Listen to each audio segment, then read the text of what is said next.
let's talk a little bit about the roots of the Grumble project and how this project all began. Sure. I was working at the Lead Center for Performing Arts as the Creative Services Specialist. And I was in Los Angeles, actually at DreamWorks, with Executive Director Bill Steffen and my colleague Petra Wahlquist.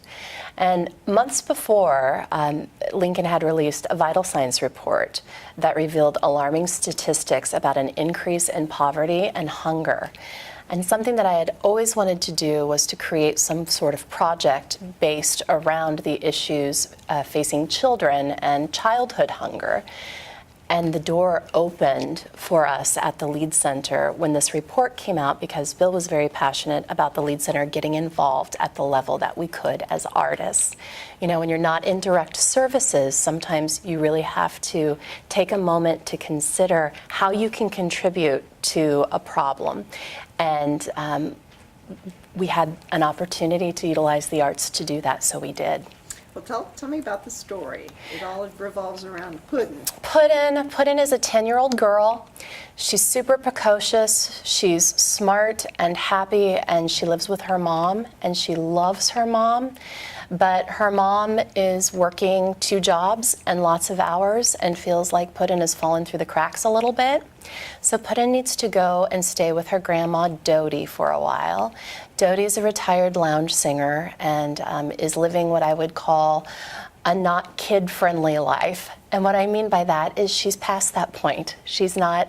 She's been through that already. She's not used to being around a child, and so there's some friction when she arrives. And because I think Dodie is out of the habit of caring for a child, and because Mama is in panic mode, not every dot gets, not every T gets crossed or I gets dotted in the transition, and they forget to purchase her a lunch account at school.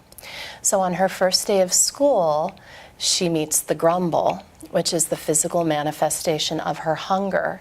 And she knows her mom's struggling. She knows Dodie is in an awkward position keeping her, or that's her perception of it. And so she's ashamed to ask for help. She doesn't want to ask for food. And as she falls deeper into the cracks of that and gets hungrier, the Grumble grows and gets meaner, and she has to rely on what she knows to be truth of how she's loved by her mom and her grandma and her friends around her to know that it's okay to talk about being hungry and ask for help. All right. Talk about your partnership with Clinton and how the kids at Clinton helped with this project. We were so lucky because when we went to the food bank, when we approached our wonderful food bank about this project initially, Lynn Sampson said, there's a group of 5th graders at Clinton Elementary School and Clinton has a high rate of backpack recipients. Clinton Elementary 5th graders apply to be in a program where they can sacrifice part of their recess and lunch period on Fridays to assemble backpacks for their peers, and then they distribute them. So kids really want to do this. This is an honor to be selected. They're very peer service oriented. So the food bank put us in touch with Claire Nelson at Clinton Elementary School, and Petra Wahlquist and I started a 9-month after school club called the Clinton Created Club, or C cubed or C3, or a variety of names according to our kiddos. But we had a wonderful group of kids that we got to spend the majority of the year with. And really what we wanted was to learn what it was like to be a 5th grader today. You know, what's it like to walk in the shoes of a 10 or 11-year-old in 2015 at the time, because the world has changed since we were that age. And the kids gave us such a great sense of their world. They were so smart, so compassionate. And what we learned that really resonated with us, that totally made its way into this script, is that those 5th graders at Clinton Elementary School are some of the best problem solvers we have ever met in our lives. And so it started to make sense to me that when we have community conversations about hunger, perhaps that's the group we need to go to say, how do we fix this? What is needed? What are your ideas about this? Sometimes we leave them out, and they're presence was such a contribution to the creation of this project. But you had the residency at the Kimmel Harding. Yes, I was so fortunate in that I had almost 2 weeks at the Kimmel. Let me say it again. I was so fortunate in that I had almost 2 weeks at the Kimmel Harding Nelson Center for the Arts in Nebraska City, where I could finish Act 2 of the story. This project happened in such a truncated process. A musical takes 5 to 10 years to get up on its feet, usually from idea to page to stage the first time. So we were working quickly, and there's no way I could have gotten it done without that residency. That's great. Talk a little bit about the power of the arts to bring community issues like this into focus.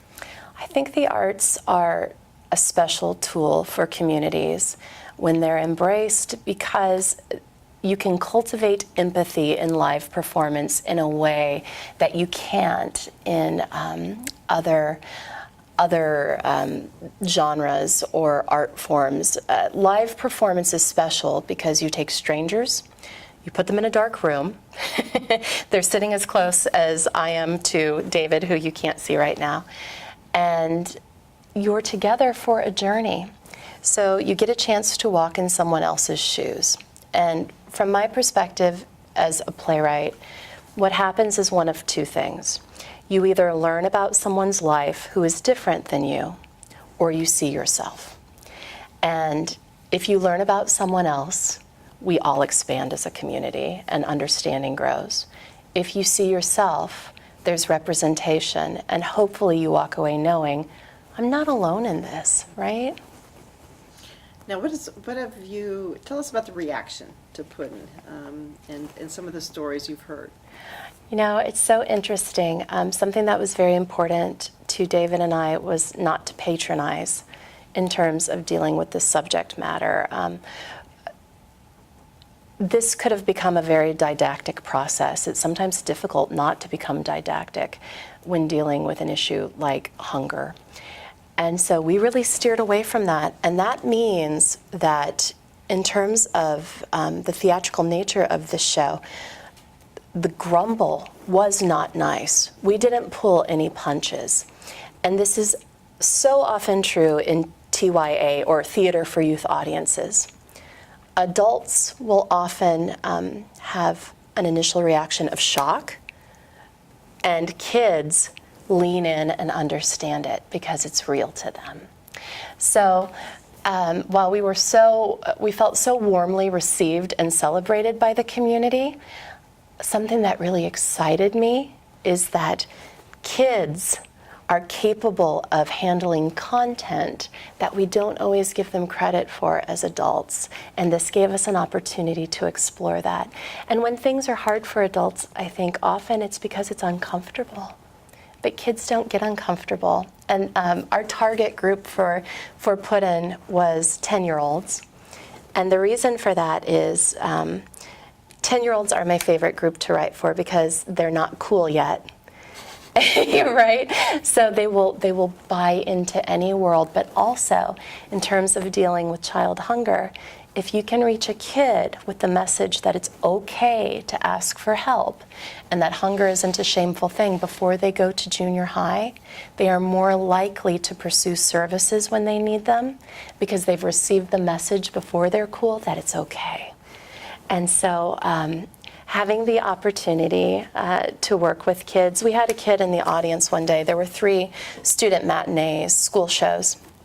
And a child reached over to his teacher during a Grumble scene, which was pretty brutal, and said, you know, when I act that way, it's because I'm hungry.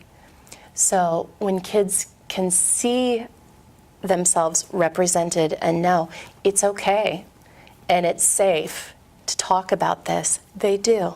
And that's everything we could have hoped for. All right. We're going to move on to David, but first we need to find out who your favorite wizard is. I have a team of wizards, and it's the staff of the Food Bank of Lincoln. And why? Because they can take $1 and turn it into $7 or $8. Poof. David, tell us about how you, the collaboration with Becky and how you composed the music. What was your process?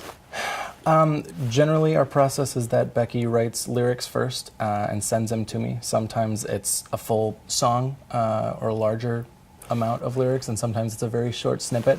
And whatever she sends me, usually I'll take like 4 to 8 lines and try out some music with it and send it back to her. And if we agree that it's sort of on the right track, then I'll either keep going with the additional words she had already written, or she'll write new words that kind of matches the musical character I've come up with.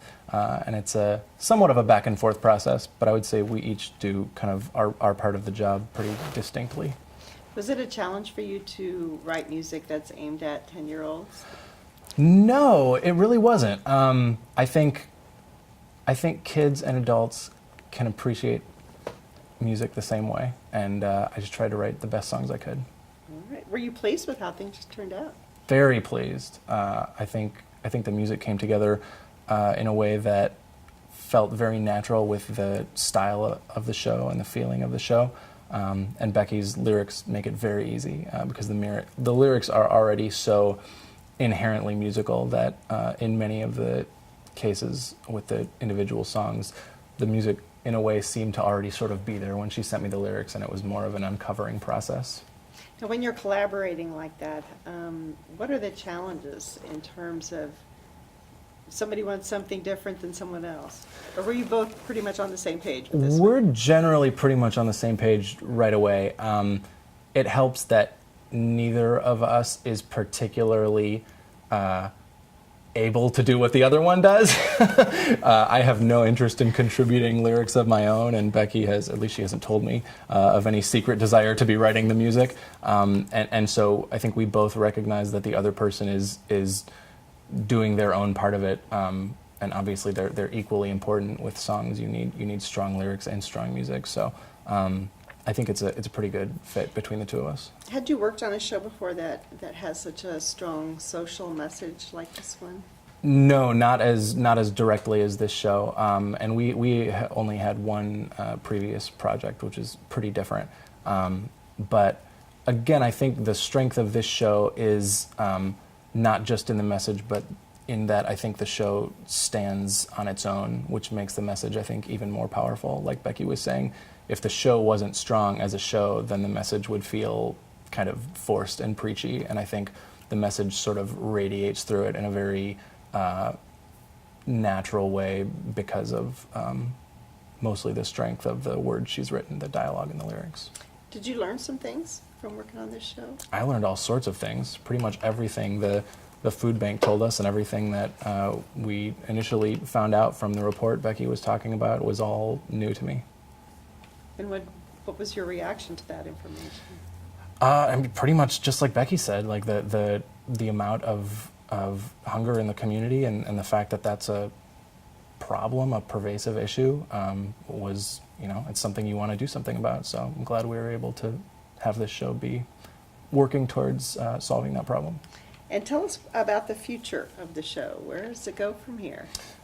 We are going to do one more small round of revisions, and it just had this production in Orlando, and then we're going out to West Virginia for another performance later this year, and then after that, we don't know yet. So is it, as you were seeing the final product, you were the pianist, right? Yeah. Yeah. As you were participating in the process, in the performances, did it feel right? Did it feel good? Yeah, it felt really good. We had a great cast, and the other guys in the pit band with me were very strong players, and Becky directed the show, so we had our hands all over it, and we kind of made it feel the way we wanted to, and I think we were both happy with how it turned out.